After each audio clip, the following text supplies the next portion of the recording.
Meaning to swear falsely, perjure. Perjure എന്ന് പറഞ്ഞാൽ കള്ളസത്യം ചെയ്യുക. Synonym പെൻസീവ്, contemplative. കണ്ടംപ്ലേറ്റീവിൻ്റെ അർത്ഥം ധ്യാനനിരതമായ.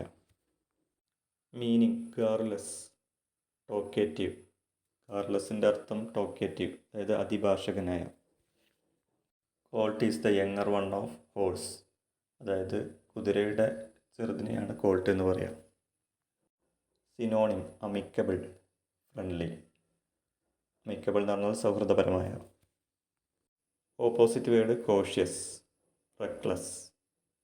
കോഷ്യസ് എന്ന് പറഞ്ഞാൽ ജാഗ്രതയുള്ള, അതിൻ്റെ വിപരീത പദം റെക്ലസ്, ശ്രദ്ധയില്ലാത്ത. A person who has no money, pauper. അതായത് പണമില്ലാത്ത ആളുകളെ പറയുന്നതാണ് പാപ്പർന്ന്. Meaning round the corner, very near. Round the corner എന്ന് പറഞ്ഞാൽ വളരെ അടുത്ത്. ഇതെല്ലാം PSC ഇംഗ്ലീഷ് പ്രീവിയസ് ക്വസ്റ്റ്യൻ ആൻസേഴ്സാണ്. ഇതുപോലെ കുറച്ചായി ഓരോ ദിവസം പഠിച്ചു പോകാം.